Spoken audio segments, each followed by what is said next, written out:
Chesterfield in North Derbyshire. About 100,000 people live in the market town near the Peak District. Just a few miles up north, the first ever football games were played.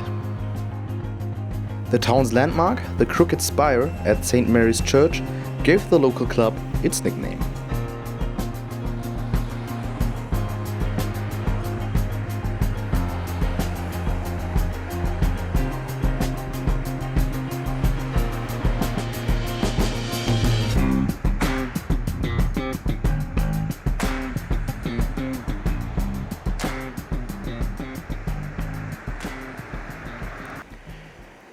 The Spirites just started their third consecutive season in League One.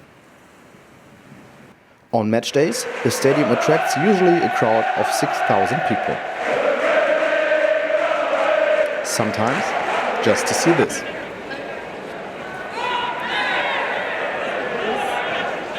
Or this.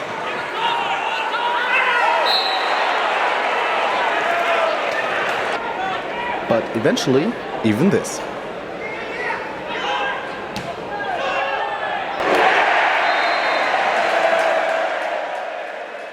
On non-match days, the Proct Stadium is still very busy, even if it doesn't appear to at first glance. This is when the club's charitable arm, the Community Trust, does its work. It was founded by the passionate Chesterfield supporter and now director of the football club, John Crude. The football in the community projects, as they used to be known, was started in around 1990, a partnership between the PFA, Professional Footballers Association, and each individual club, and it was a lot about finding jobs for ex-footballers, but as time's evolved over that sort of 25 years or so, it's changed dramatically really. Around the millennium, especially governmental organizations realized that a football club is a useful vehicle to deliver social outcomes. In the following years, the Football League encouraged the clubs to start their own charities. A football club is actually a community asset, yet legally it's owned by one person or a number of people, but in actual fact it really is a community asset. I mean, we're the fourth oldest football club in the world. We're embedded into the very fabric of North Derbyshire, and we can engage with people that other organisations have difficulty doing. To engage with the community, the Trust has its own office inside the stadium. From in here, Keith Jackson and Michael Noon coordinate the work of the club's charity with the community. Well, I think there's a lot of different roles that we get to do that the football club aren't particularly involved in. We deliver sessions inside and outside of schools, inside and outside of the stadium, and we deliver from 2-year-olds to the senior Spirites sit and exercise class in terms of what the Community Trust does. So really, you're going to be working with anyone from anywhere, and it's a great part of the role that we get to do. Yeah, I think for us it means we can take the football club brand and the image out into the community. So being a charity as well, it means we access lots of different funding opportunities, which then enables us to go and work with different areas of the community. The Trust offers a variety of different activities for children. Especially those with disabilities or illnesses get support in this stadium. Although they're included by name, they're not actually included. Teachers sort of tend to not know what to do, particularly kids that have got behaviour problems or serious learning difficulties. So it's an opportunity for them just to let some steam off, just to have a go. With facilities outside the stadium, the organisation also manages to attract older kids. The inclusive and disability football courses are highly appreciated by the families and generate a deeper connection between them and the club. They love to come here and they like to go to the football stadium, Proact. Yeah, they do. They love that. Yes. And I think also my son might not be able to join in the games at his school, but here he's a really valued part of the team. And his enthusiasm for Chesterfield has really blossomed. He wears the kit. We've been given tickets to go and watch a football match there, and he just loves it. It's really fired him up to be a supporter. They look forward to coming. They do. They look forward to coming. Qualified coaches with a passion for their job are essential to keep courses like these running. We try to get them to play a game and improve the quality of the football, but mainly it's to see them enjoy themselves. It's a big experience for them to be out and mix with other people, because they all live in different areas, and sort of have a good camaraderie and improve the physical aspects and technical aspects of playing football. Coach Alan Slack's enthusiasm for his job makes the kids enjoy every session. The coach is alright, he's nice. Sometimes, sometimes he's a bit naughty now and then, but yeah, we love him to bits. And I think Alan is who takes it is just really special. I mean, when I first came, I just wondered how he was going to get a football match out of them, and he does. And you can see he does every week, raining, whatever the weather. He's just brilliant. Head coach Keith Jackson is glad to hear the good feedback from the community. He's happy to work with the current staff. I think they buy into our ethos of being a community club and being a community session, and knowing that you're going to have to work with people that are going to be challenging at times, but ultimately they're there for a good session and to have fun, and that's really what we put into the emphasis on. Making sure that what you deliver is fun and the participants leave with a smile on their face and hopefully with a bit of a sweat on as well. But finding and keeping qualified personnel is a challenge for the trust. As a charity, they cannot pay high wages. It is rather an emotional benefit that motivates the employees and makes them stay. I think for us, the work we do, you naturally feel good about what you do. So you're working with small children, sometimes children with disabilities, adults with mental health problems or have come from a bad background. So all the work we do, we try and support people in the best way we can and get them doing physical activity.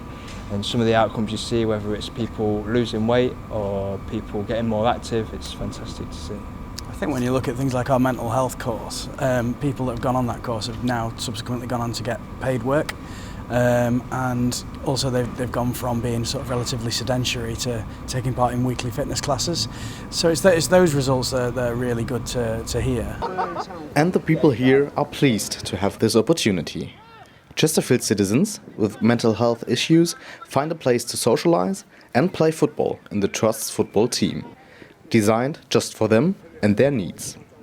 One of the players is Aaron Sanders. He used to play in normal Sunday league teams before, but as soon as he heard about Chesterfield's mental health team, he joined. I think it benefits people with mental illnesses and disabilities and all that, people who have problems at home. Gets them out for about an hour and a half. Then obviously they all love playing football, same as me, so I think it obviously gives them good exercise as well, which helps. Yeah, I enjoy it. We're all good friends here. A few of them started, we wouldn't even speak, we just hold their heads down like that, and now we're all come out of the shell. Aaron's coach, Nathan Kahn, is very proud of his team and the recent progression. It's benefiting them technically as footballers, they're becoming better footballers, but I think on a social side as well, they're feeling better about themselves, getting more confident. You can see it in their attitude, the way they're playing, just the social skills are improving a hell of a lot as well, and it's giving them a feel-good factor, which is what this group's ultimately about, for helping people recovering from mental problems. So it's working all round. Besides the regular training, the team has just played friendlies against other mental health teams so far. But team coach Nathan Kahn has a lot lined up for his players in the future. He wants them to represent Chesterfield FC in a mental health football league.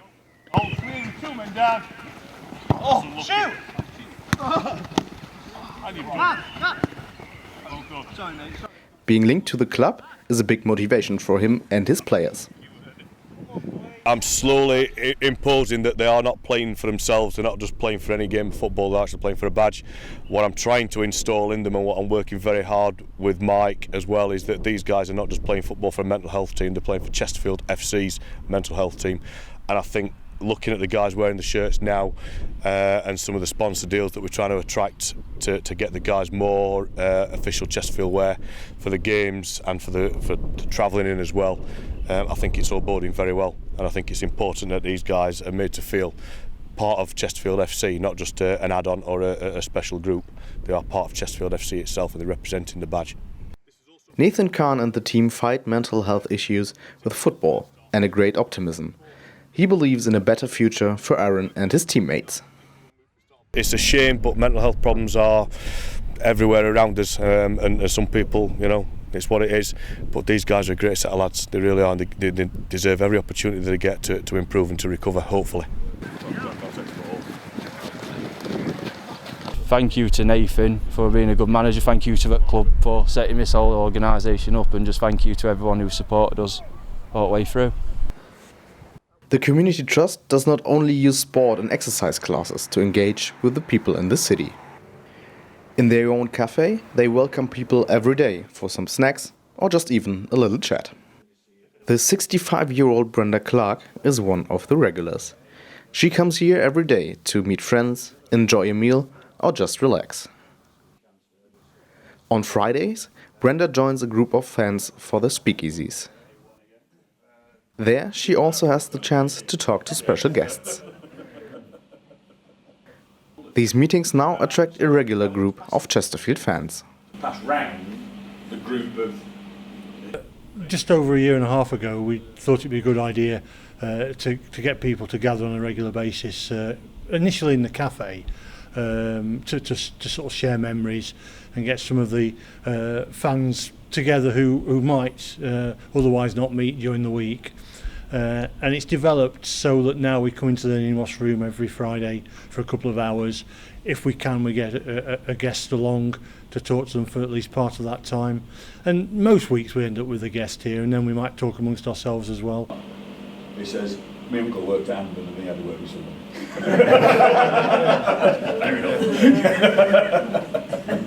Well, I'm on my own, you see, and it gives me the social life, and it also gets me mixing with other people. Combined with the gentle exercise course, the Community Trust offers Brenda and other people not only to socialize, but to take care of their own health. For trustee Peter Whiteley, engaging with the fans and having them in the stadium regularly is the most important aspect of a football club. I would always maintain that, you know, the footballers that are in that first team aren't here forever, the directors aren't, the people working in the office aren't, but the fans will be here forever in some form. And certainly some of the fans that have come here have been coming for 60 or 70 years. So that is the lifeblood of any club. It's that continuation of the fans coming. Coming to the stadium gives Brenda a routine in her day. Over the years, she has become a part of the Chesterfield FC family and values all the friends she made here. Well, they all do a good job. I mean, I didn't know anybody till I came here, and I've got to know everybody, right from in office staff to cafe and everybody. I've got to know a lot of people. And if it hadn't have been for Pete Whiteley and John Crew, I can't thank them enough. The coaches and trustees in Chesterfield are not planning to rest on their laurels. For the future, they are aiming high. The Trust plans to give every girl in Chesterfield the opportunity to play football and wants to engage with all primary schools in the area. And that in turn will see the Community Trust grow. Numbers of participants we engage with should hopefully rise, meaning that the Community Trust and the football club are working with a lot more people in the area and in North Derbyshire as a whole. But still, the most important job for the Community Trust, being there for people, especially on non-match days. So I think it's about stability and probably doing more of what we do. But as much as anything, I feel that we need to improve on telling people what we do. I think one of the biggest single factors I find is that actually people in North Derbyshire don't actually know what we do. And once we tell them the work that we do, they're usually pretty impressed and think, well, I never realised that anything to do with the football club was doing any work like that.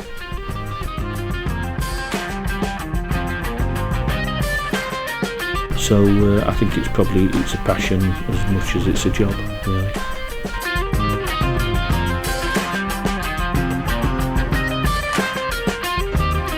Keep it going, please.